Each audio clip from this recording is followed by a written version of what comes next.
the book of Ephesians. So meron tayong 6 chapters. 1 chapter per week po tayo at uumpisahan Ephesians chapter 1 ngayon. Ano ba ang nilalaman ng book of Ephesians? Okay po, bago tayo mag-umpisa, can I invite everyone po to stand?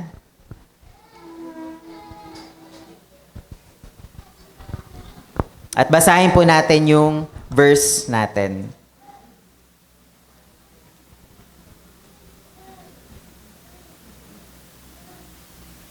So, basahin po natin sa Ephesians chapter 3, chapter 1, from verse 3 to verse 14. Sige po, sabay-sabay po. Praise be to God and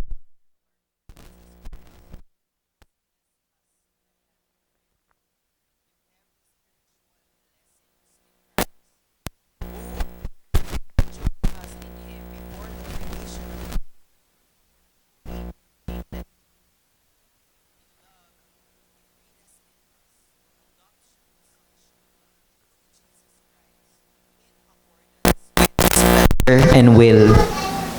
To the praise of His glorious grace, which He has freely given us in the one He loves. In Him we have redemption through His blood, for the forgiveness of sins, in accordance with the riches of God's grace that He lavished on us.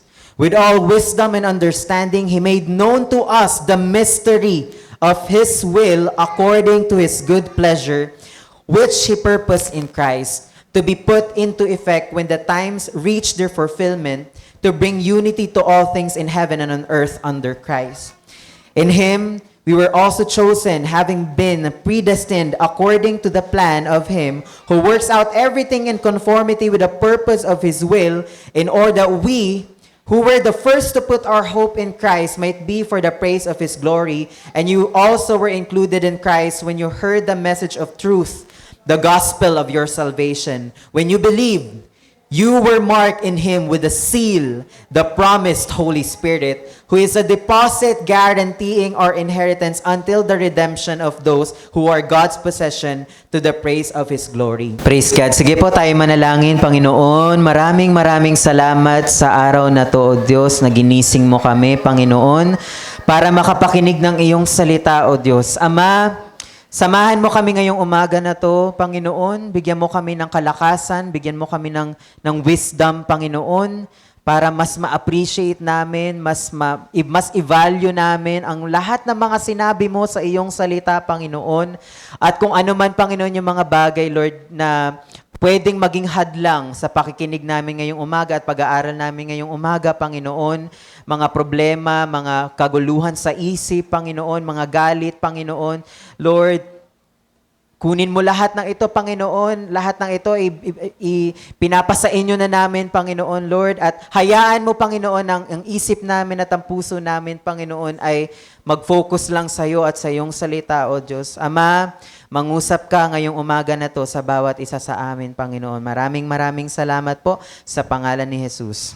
Amen. Sige po, you may take your seats po.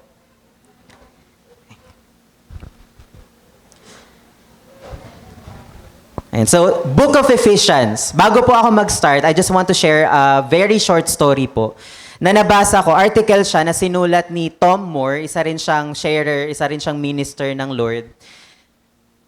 Hinanap ko lang yung kwento kung real life story ba siya. Hinanap ko yung sa mga news. Pero sabi ni Tom Moore, may nakwento siya na isang lalaki. Ayan, may isang lalaki na simula pagkabata niya, lumaki siya ng homeless. At kinonsider siya as parang drunkard kasi parang buong buhay niya, di ba, kadalasan ang scenario na to nangyari sa US eh. Sa US daw siya nangyari. Di ba ang mga homeless doon, talagang pagala-gala, pero parang dahil nga wala kang sariling tahanan, wala kang pamilya, parang hahanapin mo na lang yung mga maliliit na bagay na magpapasaya sa iyo. So itong lalaki na to, siya, drunkard or lasenggo siya. So ever since simula ng pagkabata niya hanggang paglaki niya, yun lang yung naging buhay niya. Walang pamilya, walang tahanan, umiinom lang siya, as in yun lang yung buhay niya. At namumuhay siya ng talaga, hikahos. Pero alam mo yun, hikahos ka na nga, pero ano pa rin, parang hinahanap mo na lang yung katiting na kasiyahan mo. Doon mo na nakikita yung kasiyahan mo. Then, Hanggang sa tumanda siya, hindi na siya nakikita ng mga tao doon sa lugar sa Chicago. Sa Chicago doon siya nakatira. Hindi na siya nakita doon. Napansin ng mga tao na bakit parang wala na dito yung lalaki na yun. Hindi na siya nag-iikot-ikot. Then na-discover na itong lalaki na to ay isa palang tagapagmana ng $4 billion ng mga ng kamag-anak niya galing from England. $4 billion. Imagine natin kung gaano kalaking pera yon, mga kapatid. Malaking pera. Pero itong lalaki na to, wala siyang kaalam-alam. Wala siyang kaalam-alam. Simula pagkabata niya hanggang sa pagtanda niya, tas hindi na siya nakita. Parang hindi na siya nag-i-exist eh. Siguro, hinanap ng mga kamag-anak sa US, siguro napadpad siya sa US, tas hindi na siya nakabalik from England, hinanap siya ng mga kamag-anak, kaya yung mga pulis talagang todo hanap sila kasi itong tao na to, big time pala itong tao na to, bigatin pala itong tao na to. Pero anong nangyari, hindi nila nakita yung lalaki. So, inassume ng mga pulis, dahil ilang years na hindi nagpapakita dun sa place, pag homeless, normally, dyan ka lang naman, paikot-ikot ka lang. Nakita ba kayo ng mga homeless dito, mga beggar? Parang, andyan lang sila di ba? Yan lang yung area na iniikutan nila So, yung tong lalaki na to, hindi na siya nakita ever. Hindi na siya nakita ever. So, inassume ng mga pulis na itong tao na to ay patay na. Wala na, hindi na siya nag-i-exist. Ayan, very short story lang. Ayun lang yung kwento. So, bakit ko shinare yung story na yun, very short story? May kinalaman siya sa aaralin natin ngayong umaga na to. Po. Yung buhay ng isang lalaki na yun, biruin nyo parang nasayang yung buong buhay niya nang hindi niya alam na mayroon pala siyang kayamanan. Po. Hindi niya alam na may malaking kayamanan siya na hindi niya na-enjoy simula ng pagkabata niya hanggang sa kahuli-hulihan ng buhay niya. Ganon din tayong mga Kristiyano, mga kapatid. Meron tayong kayamanan na pag hindi natin alam yun, mga kapatid, yung totoong kayamanan, yung malaki, malawak na kayamanan na pag hindi natin alam yun, mga kapatid, hindi natin mararanasan yung tunay na kasiyahan at kagalakan na mamuhay dito sa mundong to. Po. Meron tayong kayamanan, mga kapatid, na kailangan nating malaman, makita. Kailangan nasa isip natin siya at pinangahawakan natin yung kayamanan na yun. Po. At yun yung sinasabi ng Book of Ephesians. Ano ba yung mga kayamanan na meron tayo na dapat nating panghawakan para mas ma-enjoy natin ang buhay natin dito habang nandito pa tayo sa lupa. Po. At habang naghahanda tayo sa buhay natin papunta sa langit. Ayan po ba, mga kapatid? So, alamin natin kung ano ba yung mga kayamanan na yon. Po. Also, I want to share another personal story. Recently, magiging honest po ako sa inyo, grabe yung battle pagdating sa mga bagay-bagay sa utak ko, sa puso ko, especially sa mga bagay na masyado ako nagwo-worry ng sobra-sobra. Sino po dito yung mga nag-aalala sa mga pangangailangan natin sa araw-araw, may mga gusto tayong kunin, may mga gusto tayong bilhin, may mga gusto tayong magkaroon tayo, mga kapatid. Sino po? Taas ang kamay. Taas po yung kamay ng mga may ganon. Talagang nagwo-worry ka, ayan. So lahat po tayo at sobrang evident po nung battle na yon sa buhay ko at sa buhay namin mag-asawa kami ni CI. Dahil nga nag-uumpisa pa lang kami as a couple bilang mag-asawa, so marami pang mga bagay na may gustong mangyari sa buhay namin, may mga gusto kaming bilhin, may gusto kaming ihanda, may gusto kaming kunin, may gusto kaming magkaroon. To the point na yung focus namin, sobrang andun na ilalagay na namin doon lahat. Ang naging tendency is, nafo-frustrate ka, nagkakaroon ka ng worries, nagmamadali ka. Ang bigat pala, sobrang bigat sa pakiramdam. Kaya, tinuruan talaga kami ni CI habang nung dinevotion namin itong Book of Ephesians, na ano ba ang nagmamatter sa'yo at this moment? Ano ba ang pinapahalagahan mo sa buhay mo sa panahon na to, ay sa buhay mo na, sa ngayon, ano nagmamatter sa'yo, ano yung binavalue mo, ano yung binibigyan mong mataas na pagpapahalaga. Ito bang yung mga bagay na to na mga material na gusto mo magkaroon ka? O meron ka ba dapat na mas i-value pa? At yun po yung tinuro sa amin ng Book of Ephesians. Talagang nakakahiya humarap sa Lord. Nakakahiya na yung haharap ka sa Lord na parang alam mo na dahil nabasa mo to, alam mo na kung ano nang isip mo, ano nang lagay ng utak mo, ano nang laman ng puso mo at this moment. Nakakahiya talaga humarap sa Lord. Pero I thank God kasi nangusap talaga siya sa librong to, sa Book of Ephesians, na meron tayong kayamanan na dapat mas panghawakan natin. Kaya po, hindi yung mga bagay na nakikita lang natin sa paligid, hindi mga bagay na nagpe-perish. Ano ba ang mas nagmamatter sa atin, di ba po? Alamin po natin maigi ngayong umaga na to. So I hope yun din ang kung ganun ang buhay natin at the moment, marami tayong mga binavalue na ibang mga bagay more than the Lord. Let us reflect as we study this chapter.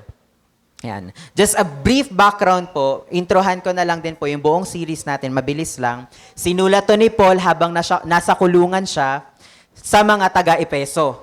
Okay po? Meron siyang six chapters. Sa first 3 chapters, tinuro doon ni Paul, ano ba ang buong gospel? Kaya po, ano ang plano ng Panginoon? Ano ang pangako ng Panginoon? Simula nung umpisang-umpisa.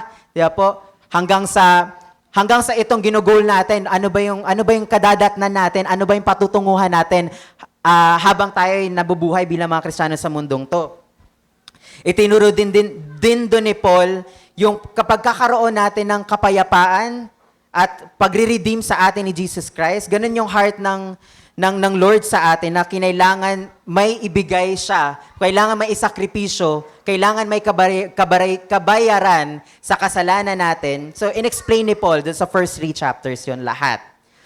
At in-explain din doon ni Paul yung ministry niya sa mga hentil. So, tayo yung mga hentil. So, si Paul ay isang Hudyo, pero may mga ni-reveal sa kanya si Jesus Christ na hindi ni-reveal sa mga naunang apostol at hindi ni-reveal ng Lord sa mga kauna-unahang mga propeta, mga unang mga saints like nila Moses. Hindi po, kasi ang focus ng ministry ni Paul ay ang mga hentil. Tayo yon mga kapatid, in-extend ng Lord sa ating mga hentil ang pangako, ang kaligtasan na nakita natin na ipinagkaloob niya sa mga promised people niya. Sino ba ang promised people niya? Mga Israelites, mga Hudyo. Diba po? Pero doon ibinigay ni Jesus Christ yung ministry kay Paul na nagpo-focus sa ating mga hentil. Kaya, for God so loved the world na. Ang ano talaga, yun ang pinanghahawakan natin na iba-ibang lahi na, iba-ibang nasyon, ang kikilalaning Diyos si Jesucristo. Okay po? Sa chapter 4 to 6 naman, tinuro naman doon ni Paul kung paano tayo mamuhay bilang mga Kristiyano, paano tayo mamuhay bilang mga believers.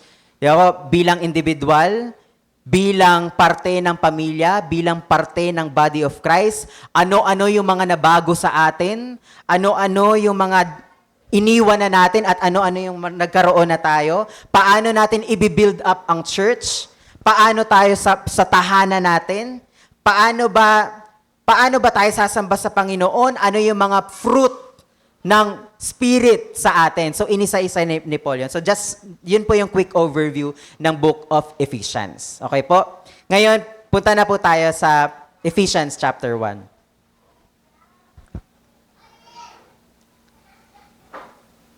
So, sabi sa chapter 3, Praise be to God and Father of our Lord Jesus Christ. I-highlight ko lang po yung 3 to 14. Praise be to God and Father of our Lord Jesus Christ. Ito yung unang-una sa statement ni Paul. Praise be to God. Sa lahat ng oras, mga kapatid, dapat lagi nating ibinibigay ang papuri sa Panginoon. Sa lahat na nangyayari sa atin, bigyan natin ng papuri ang Panginoon. Who has blessed us in the heavenly realms with every spiritual blessings in Christ. Take note, mga kapatid, spiritual blessings. Na po, hindi lang siya yung mga blessings na, Lord, gusto ko ng rep, gusto ko ng washing machine. Hindi lang siya doon. Na po, spiritual blessing above and beyond what we can think of. Di ba? Pero I'm not saying na yung mga material na blessing sa atin hindi galing sa Lord. It's also a blessing from the Lord. So sabi ni Tom Moore, yung nakwento ko nga kanina na pastor na nagkwento nung story na yon, we receive two types of blessing from the Lord. One is temporal blessing and one is spiritual blessing. From the word itself, temporal, pansamantala, temporary.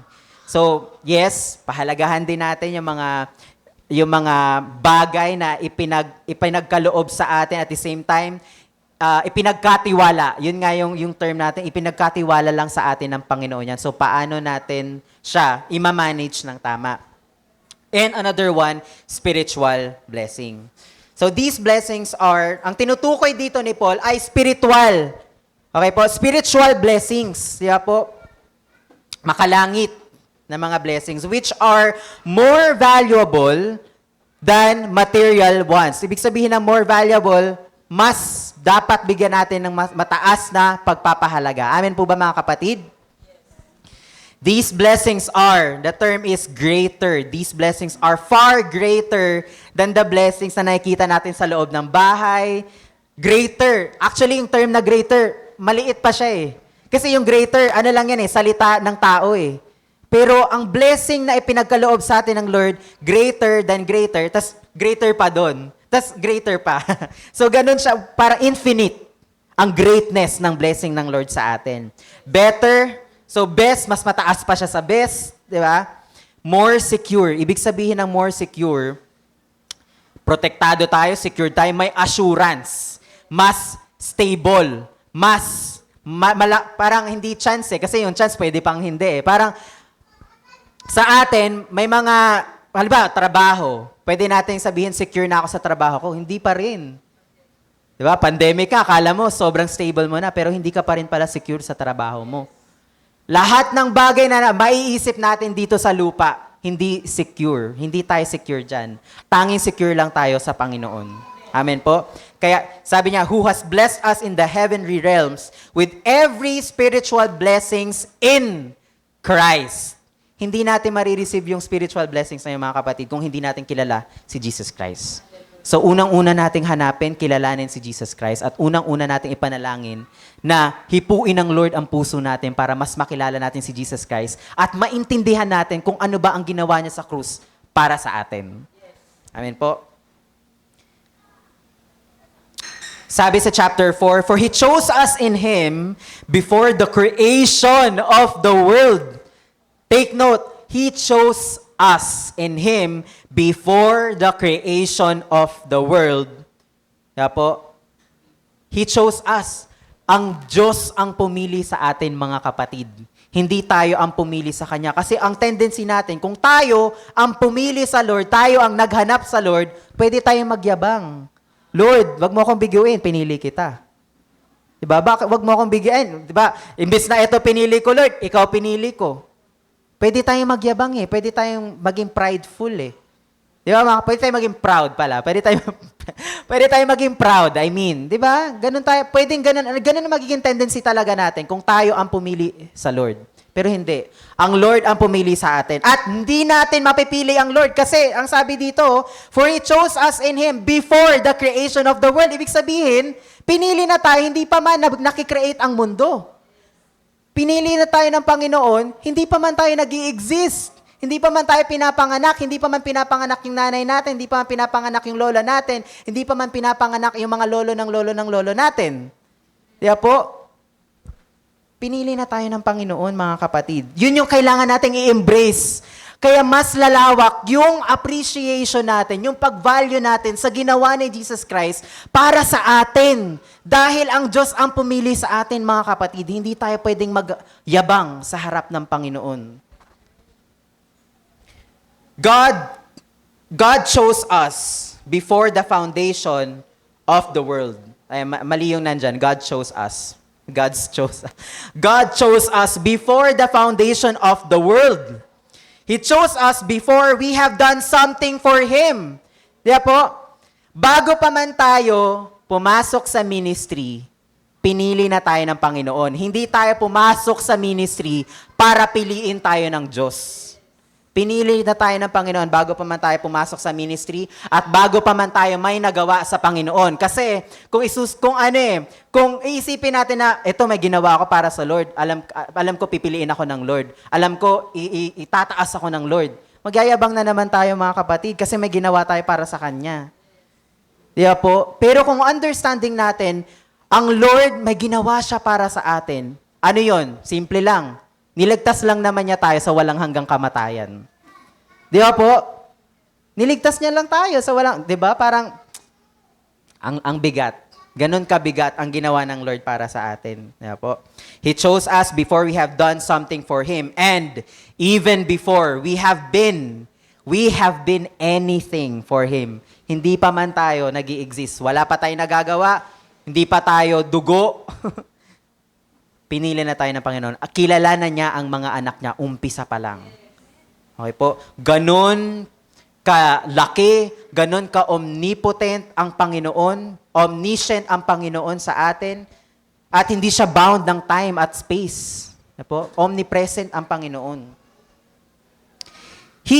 We are chosen not only for salvation. Sabi dito, for He chose us in Him before the creation of the world to be holy and blameless in His sight. So we are chosen not only for salvation, but also for holiness. Ano ibig sabihin nun mga kapatid? Hindi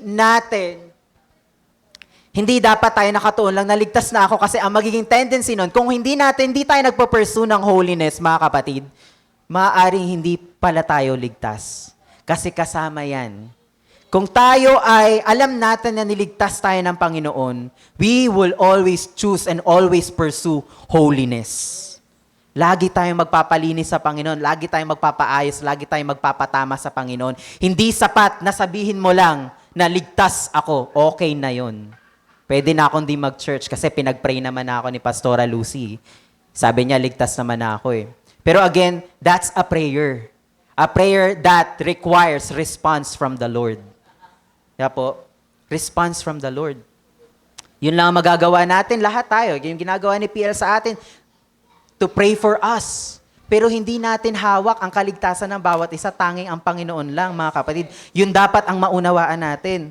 Kaya po, we are chosen not only for salvation, but for holiness, to pursue and pursue and pursue holiness. Verse 5, He predestined us for adoption to sonship through Jesus Christ. Adoption to sonship through Jesus Christ in accordance with His pleasure, kagustuhan ng Panginoon at kalooban ng Panginoon. His pleasure and His will. Kalooban ng Panginoon na ituring ka niya bilang isang anak, hindi isang parang anak. Tinuring ka niyang anak. Kaya ang sinasabi dito, He predestined us for adoption to sonship through Jesus Christ. Ano ibig sabihin nito? Pwedeng ang understanding natin sa adoption, kasi ang adoption, yung meaning ng adoption sa atin, di ba, sa mundo, ikaw, wala kang nanay, wala kang tatay, naawa ko sa'yo, sige, pwede kitang ampunin. Pwede kitang ituring na para ko ng anak, pero hindi kita anak.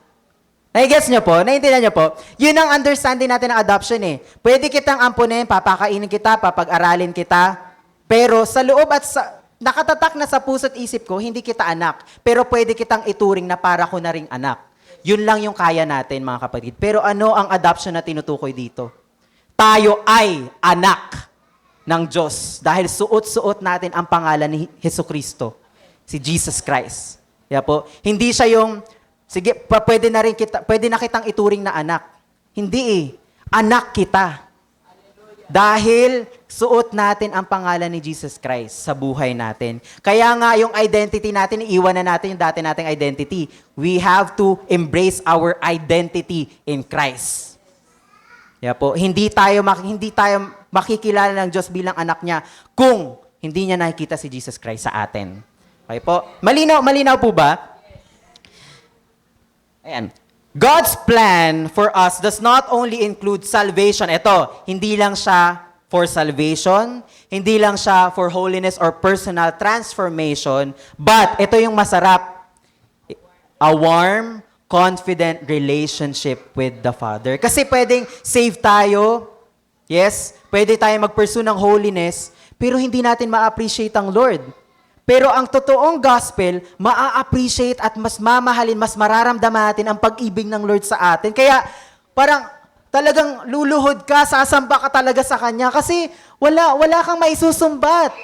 Wala tayong maisusumbat sa Panginoon, di ba? Niligtas niya na tayo. Tinuruan niya na tayo maging maayos ang buhay natin, maging holy tayo. At the same time, ipinaranas niya ang pag-ibig ng isang ama sa atin na nagkulang pa ng pag-ibig sa mundo. Na pinagkulangan ng pag-ibig sa mundo. Lahat tayo, wala dito nakaranas ng perfect na pag-ibig sa mundo. Naranasan lang natin yon dahil sa ginawa ng Diyos para sa atin, sa pamamagitan ni Jesus Christ. Okay po. Romans chapter 13, verse 14. Rather clothe yourself with the Lord Jesus Christ and do not think about how to gratify the desires of the flesh. Iwan na natin yan, mga kapatid, yung mga pansamantalang desire, yung mga desires ng flesh natin. Rather, clothe yourself with the Lord Jesus. Hindi natin madadala, hindi natin mabibitbit sa langit yan, mga kapatid. Ang tanong, hindi mo nga mabibitbit yan, wala kang ang bitbit. Ang tanong, makakarating ka ba sa langit? 'Di ba? Okay lang, kahit di ko na yan bitbitin. Ang tanong, kilala ba tayo ng Panginoon? Kaya, ito ang instruction sa atin, rather, clothe yourself with the Lord Jesus Christ. Yun po ang pinakamataas na investment natin, mga kapatid, na hindi natin mako-compare sa ibang mga pinagkakaabalahan natin na as in to the point na kinakalimutan na natin ang Lord. Hindi masama yung mga bagay na yon na magplano, magkaroon ng ganitong mga bagay. But, ayun nga, yung tinuro din sa akin, yung sinampal din sa akin ng Lord talaga. Talaga naturuan kami dito sa Ephesians. Napakabuti ng Lord sa atin. Verse 6, to the praise of His glorious grace, which He has freely given us in the one He loves. To the praise of His glorious grace. Nasa Panginoon pa rin ang kapurihan, mga kapatid. Diba? Bakit ganun? Bakit para sa Lord na lang palagi? Bakit? Bakit para sa Lord? Bakit hindi ba parang ang ano naman ng Lord? Masyado niyang itinataas ang sarili niya. Parang karapat dapat ang Panginoon na papurihan. He is worthy of our praise. Dahil hindi lamang sa kung ano ang ginawa niya para sa atin, kundi dahil sa kung sino siya. 'Di ba po, mga kapatid? Hindi lang dahil sa mga ginawa niya para sa atin. Siya ay siya. I am who I am. Hindi mo na kailangan magtanong. Hindi mo na kailangan manaliksik. 'Di ba? Hindi na. Ang kailangan mo na lang gawin, kilalanin mo akong Diyos. Magtiwala ka sa akin. Manampalataya ka sa akin. Yan po. Kung sasabihin natin sa Lord, parang ano naman ang Lord? Parang, ba't siya na lang tinataas, di ba? Parang, hindi. Siya yan eh. Siya talaga. Diyos siya. Di ba, mga kapatid? Hindi tayo pwede. Pag tumalikod tayo sa Panginoon, yari tayo. Wala talaga. Bagsak tayo. So, wala tayong ibang pupuntahan kundi ang Panginoon lang. Kaya He is worthy to be praised, mga kapatid. God's plan, and which He has freely given us, di ba? In the one He loves. Si Jesus Christ ang tinutukoy na one dito. Jesus was fully accepted by the Father, and all His characters, yan, tinanggap ng Panginoon ang character ni Jesus Christ, all His words, all His work, all of these are acceptable to God the Father.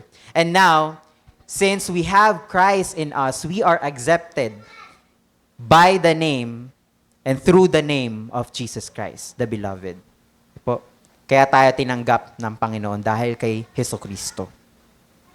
God's plan in the gospel is often rejected. Nire-reject siya kadalasan ng mga tao. Bakit? Because it glorifies God and His grace and not the effort of achievement of man. Ito yung tinutukoy ko. Pag nagtanong tayo sa Lord, bakit parang ano naman ng Lord? Bakit siya laging gustong itaas? Bakit ganun? Bakit siya yung tinataas natin palagi? Kaya po, unconsciously, sa buhay, sa isip natin, ang tumatakbo, marami naman akong ginawa. Parang kaya ko naman. Marami akong kayang gawin. Marami akong achievement. Kasi ang tendency ng mga tao na nakikita nila ang self-centered at nakikita nila yung galing nila mismo, ayaw nilang alisin yung galing na yon, ayaw nilang mawala sa kanila yung glory na ina-assume nila or currently na nasa puso nila, mga achievements nila, ayaw nilang ibigay yung papuri sa Panginoon kasi iniisip nila, this is all my hard work, this is all my effort. Ayaw nilang i-let go yung glory na para sa Panginoon. Kaya po, hindi dapat tayo ganun mga Kristiyano.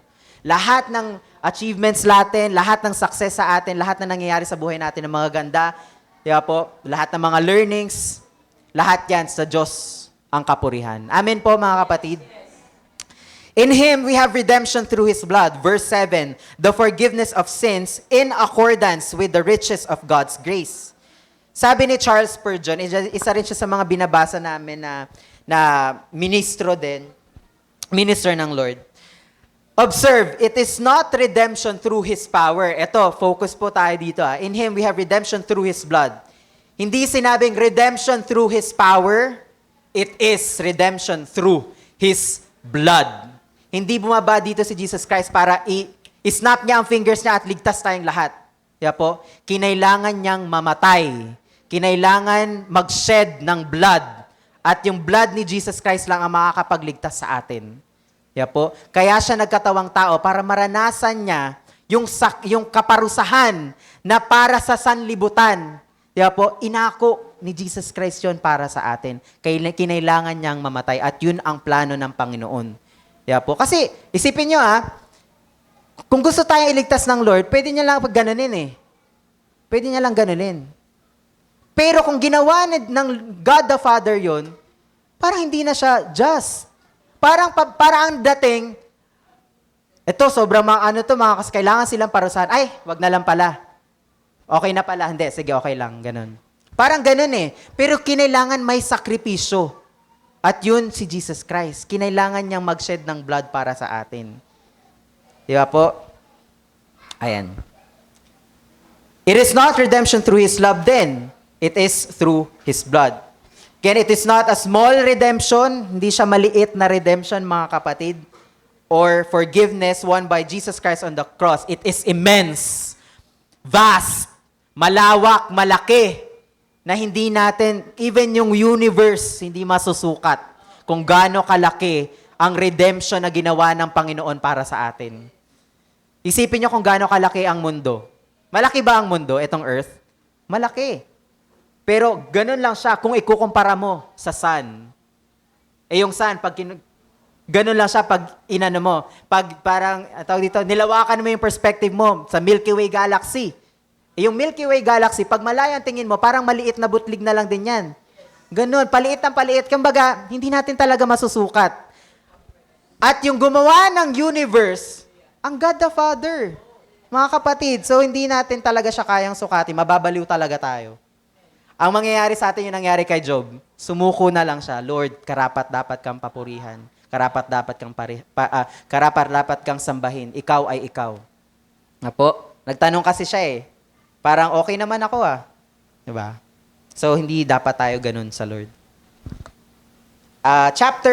Verse 8, that He lavished on us, He poured on us with all wisdom and understanding. Hindi siya yung random na, parang gusto kong iligtas to. Hindi siya ganun. Hindi siya random na kaisipan. Some may think that it is unwise for God to redeem such guilty sinners. Tayo yon. Parang hindi wise. Kasi makasalanan tayo, sinaktan natin siya, tinalikuran natin siya Parang hindi naman wise. Kung sa ng tao, di ba? Para ang natin, di ba? Nakapatay siya, napatay niya kamag-anak natin. Ang laman ng puso na lang talaga natin, hindi, parusahan nyo yan, patayin nyo yan. Parang pwede maging ganun di ba? Walang forgiveness sa atin. Diba? Naunawaan lang natin yung salitang forgiveness nung naranasan natin yung forgiveness galing sa Panginoon.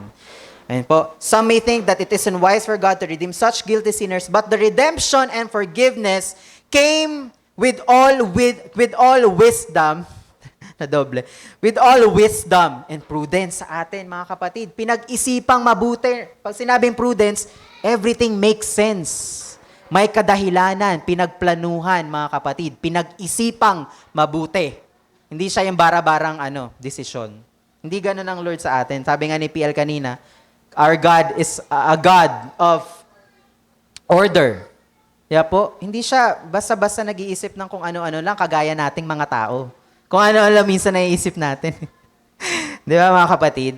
Verse 9, He made known to us the mystery of His will according to His good pleasure, which He purposed in Christ. Ito yung sinasabi na He made known to us the mystery na hindi ipinakita ng Lord sa mga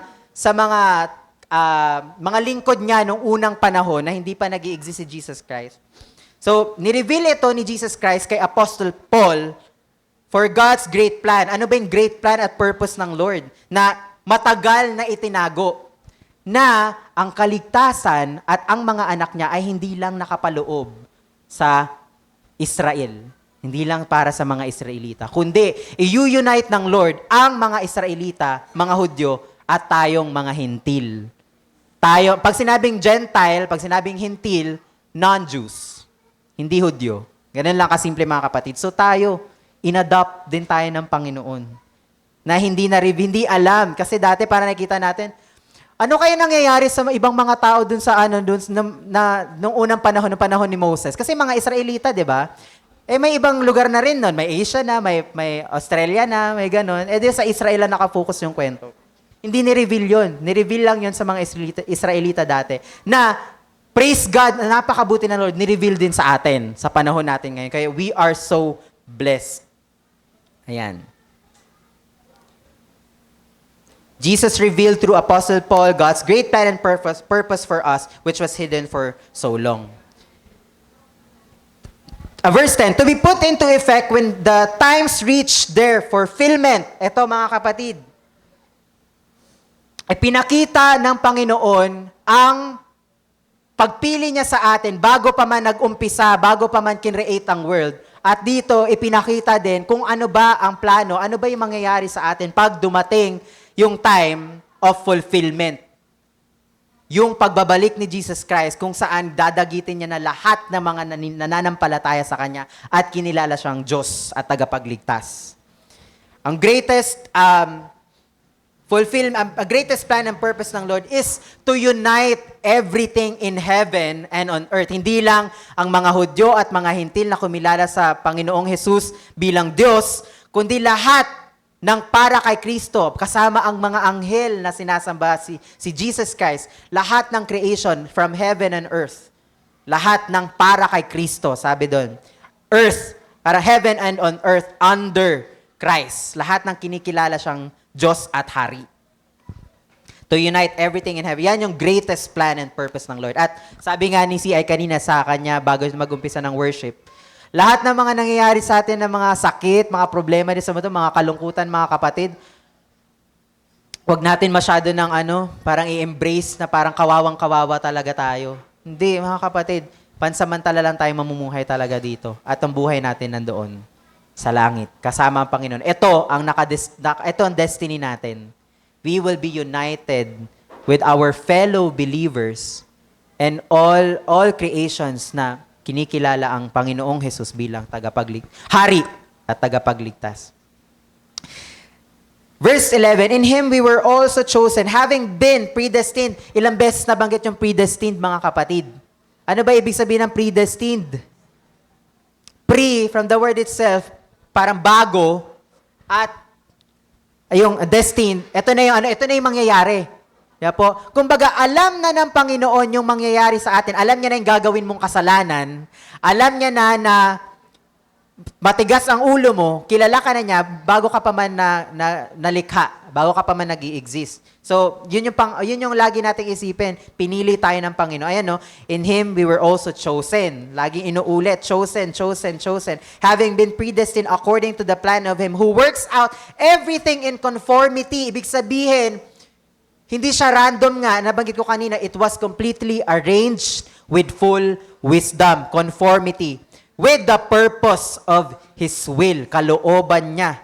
Diba po? God made His plan carefully according to an eternal purpose. Taking counsel within the Godhead, katulong, kasama ang God the Son and God the Holy Spirit sa pagpaplano. Diba po? To create man in their image. May kausap siya nung pinaplano ang paglikha sa atin. Diba po? And then He works with all wisdom. Verse 12, in order that we who were the first to put our hope in Christ might be for the praise of His glory. Sino pa rin?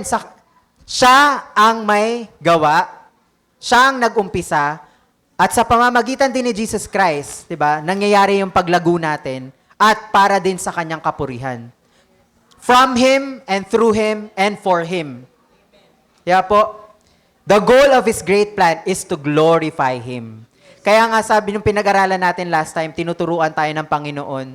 At hindi lang tayo ang tinuturuan ng Panginoon, tinuturuan niya din even yung mga anghel sa langit, mga rulers and authorities sa langit. Kung gaano siya kalaking Diyos at kung sino siya. And you also were included in Christ when you heard the message of truth, the gospel of your salvation. When you believe you were marked in Him with a seal, the promise of the Holy Spirit, mga kapatid. Once na tinanggap natin at naintindihan natin ginawa ni Jesus Christ para sa atin, the Holy Spirit is within us. At yun yung seal, selyo, na tayo, na, pag sinabing selyo, hindi na maaalis. Guarantee. Kaya po, guarantee. Garantisado. Kaya po, yun na yung guarantee sa atin na tayo ay darating yung time, makakasama natin ang Panginoon at kilala niya tayo bilang mga anak niya. Jesus knocked on our hearts when we heard the message of the truth. When we believe this truth, we are marked in Him with the seal. That's the Holy Spirit. Meaning we are owned and secured. Tayo ay possession. Possession tayo ng Panginoon. Anak niya tayo. Who is a deposit guaranteeing our inheritance until the redemption of those who are God's possession. Tayo yon, to the praise of His glory. Inulit na naman, to the praise of His glory. The Holy Spirit is our guarantee of a complete purchase. Binayaran na tayo, mga kapatid, ng Panginoon. Binayaran niya na. Diba po, yung redemption na yon. Diba? Marami tayong pagkakautang sa Lord, pero siya ang nagbayad para sa atin. Kasi kailanman, kahit pagsama-samahin natin ang buhay natin, mga kapatid, hindi natin kayang bayaran yung redemption na binigay ng Lord. We are waiting for the right time. Our Redeemer comes and takes His sons and daughters, all for the praise of His glory. Tayong mga anak niya. So yan yung i-embrace natin, mga kapatid. Anak tayo ng Lord. Alamin natin, i-embrace natin yung identity natin sa Lord. Iwan natin yung mga bagay na hindi makalangit at i-value natin yung mga bagay na makalangit. So, naturo na sa atin lahat ng mga promise yung mga blessings ng Lord, spiritual blessings ng Lord. I-summarize lang po natin bago tayo mag-end.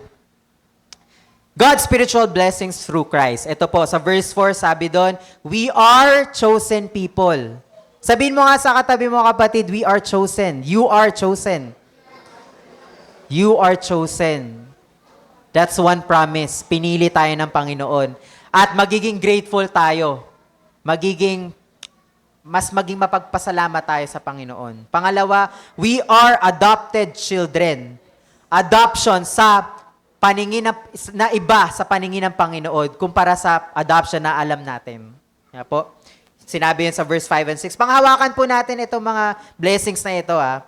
Redemption and forgiveness. Pinagkaloob din sa atin ng Panginoon redemption at kapatawaran. Yan po. Kung tutusin yung mga kasalanan natin, hindi na talaga dapat pwede. Kumbaga, kung tayo lang, wala talagang walang kapatawaran, hindi karapat-dapat Pero yun yung ibinigay ng Lord sa atin, kaya siya blessing na tinatawag. Wisdom. Po, as we grow in the Lord, as we read His Word, mas natututo tayo, mas lumalawak ang pagkilala natin sa Kanya, mga kapatid. Hindi tayo parang mananatili lang sa, alam mo, ganun, parang laging simple yan. Lagi tayong mag-grow. Yun isa dapat sa magiging fruit natin, yung wisdom na nanggagaling sa Lord, na mas kilalanin natin siya. Kaya nagpapasalamat kami lagi kapag every time we pray, isama natin sa prayer na, Lord, salamat. Dahil hinayaan mong makilala kita at hinahayaan mong patuloy kitang makilala. Lagi natin ipag-pray yun, mga kapatid, na hindi tayo dapat mag-stop sa isang chapter lang ng Bible. Number 5, spiritual blessing, revelation of His will.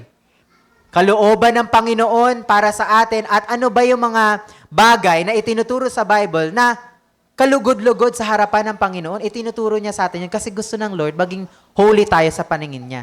Diba? Maging maayos ang buhay natin. 6, an inheritance. Ito yung pangako ng Panginoon sa atin. Na darating ang panahon, sigurado yan, mga kapatid.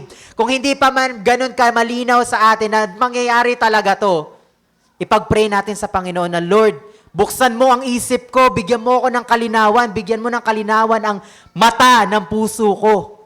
Open the eyes of my heart so that I would understand your will and your promise para sa akin bilang anak mo. Sealed with the Holy Spirit. Ayan, sure na sure talaga. Once the Holy Spirit is in you, you are sealed. You are a son, you are a daughter of God. And darating yung panahon, makakasama natin ang Panginoon sa langit. Sigurado yan. Sigurado yan, mga kapatid. Kung siguradong ang Holy Spirit ay nasa atin. Malalaman natin ang fruit of the Holy Spirit kung nag-i-exist sa atin. Ngayon, kung wala yan, kung ikaw ay, alam mo yon, para hindi nakikita, hindi ko nababanggitin isa-isa, pag-aaralan natin yan sa mga susunod na mga chapters. The Holy Spirit is within us, and there is fruit of the Holy Spirit. Conclusion po, basahin natin yung prayer ni Paul. For this reason, conclusion na po tayo. For this reason, ever since I heard about your faith in the Lord Jesus and your love for all God's people, I have not stopped giving thanks for you. Nagpapasalamat si Paul para sa atin. Papasalamat siya sa Lord dahil para sa atin. Remembering you in my prayers. Pinapakita din dito ni Paul, mga kapatid, kung gaano kahalaga ang pagpapanalanginan natin sa bawat isa. I keep asking that God of our Lord Jesus Christ, the glorious Father, may give you the spirit of wisdom and revelation. Ayan, kaalaman, wisdom and revelation, so that you may know Him better. Mga kapatid, tingnan niyo yung prayer ni Paul. Ang prayer niya para sa atin, mas nabigyan tayo ng wisdom at revelation ng Lord para makilala natin siya. Kasi hindi natin ma-appreciate ang Lord, mga kapatid, kung isang verse lang ang alam natin. Hanggang doon na lang tayo, mag-e-end na lang tayo doon. Hindi natin maintindihan kung gaano siya kalaking Diyos. Ang tendency natin, ang babaw ng pagkakakilala natin sa Kanya. So, mas lalalim talaga tayo kung aaralin natin ang salita ng Panginoon. Kasi dyan natin siya mas makikilala, mga kapatid. Ganon siya kahalaga. I pray that the eyes of your heart may be enlightened in order that you may know the hope to which He has called you, the riches of His glorious inheritance in His people. Ay yung mga nabanggit natin kanina na mga blessing ng Panginoon, those are the riches of His glorious inheritance in His holy people. Pinagkaloob niya sa mga anak niya. And His incomparable great power for us who believe.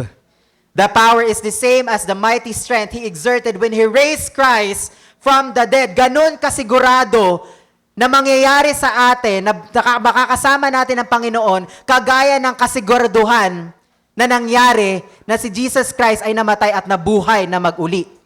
Tumakyat sa langit, na naluklok sa kanan ng Diyos, amang makapangyarihan sa lahat. Yan po. The power is the same. Ayan. For far above all rule and authority, power and dominion, and every name that is invoked, not only in the present age, but also in the one to come, sa mga paparating pa na mga oras, mga araw, which is His body, the fullness of Him who fills everything in every way. Paul prays that we would know God's spiritual blessings, that this would not only be doctrines, hindi lang siya yung mga salita na parang learning sa atin, hindi lang ganun siya kababaw, but for them to be made known. To be made known. Hindi natin siya maiintindihan kung hindi nakabukas ang puso natin. Not the way, ito nakalagay, not the way the devil knows it, but know it with the eyes of our heart. Ano ibig sabihin nun, mga kapatid? Alam ni Satanas ang gospel. Pero hindi, ang sinasabi ni Paul na pag-unawa natin sa gospel ay hindi katulad ng pag-unawa ni Satanas sa gospel, kundi ang pag-unawa na bukas ang puso.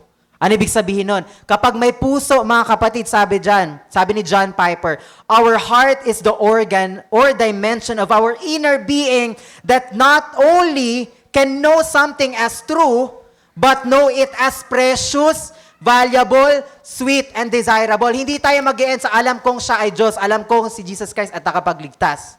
Di ba? Yun yung alam ni Satanas eh. Pero tayong mga anak niya, bukod sa alam natin na siya ay Diyos at siya ang tagapagligtas natin, we also understand and know it and embrace that this is so precious na hindi nararamdaman ni Satanas. Hindi niya tinuturing na precious yun. Hindi niya binavalue yun. Hindi niya tinuturing na ang sweet ng Lord sa atin. Hindi niya tinuturing na desirable ang pagkilala natin sa Panginoon at faith natin sa Panginoon at pagkakilala natin sa Panginoon. Kung ang understanding lang natin as kilala lang natin siya pero hindi natin na-appreciate ang Lord, baka kapareho natin mag-isip si Satanas. Kasi si Satanas, alam niya ang gospel eh. Kilala niya ang Diyos, hindi lang niya ina-appreciate, hindi lang niya sinasamba ang Lord, hindi lang niya binavalue ang Lord at ang ginawa ng Lord para sa atin. Malinaw po ba mga kapatid? Sige po, can I invite everyone po to stand?